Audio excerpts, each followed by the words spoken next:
Aquino a Bristol, diventata così inquietante memoriale per questa tragedia globale. Fra poco, dopo il TG1, l'anteprima della cover realizzata da 50 artisti per la raccolta fondi in favore della Croce Rossa, una versione corale del brano Il cielo è sempre più blu di Rino Gaetano. Maria Rosaria Gianni.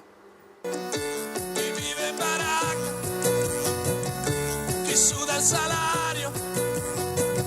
Correva l'anno 1975 quando Rino Gaetano scrive Ma il cielo è sempre più blu, una canzone che parla di contraddizioni e disuguaglianze, ma dove il cielo alla fine è blu per tutti. Chi trova scontato, chi come ha trovato, na na na na na na na na na na. Ma il cielo è sempre più blu.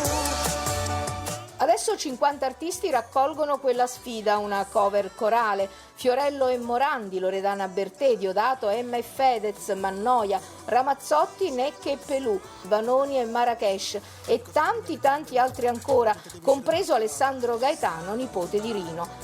Chi gioca coi figli, chi ha fatto l'indiano. Un messaggio di vicinanza e speranza per tutti coloro che sono stati colpiti o sfiorati dal Covid-19, per chi è stato in quarantena, per chi adesso esce a riassaporare con prudenza quel cielo. La cover fra poco in anteprima su Rai 1 e poi dalla mezzanotte disponibile ovunque per diffondere un messaggio di solidarietà da cogliere.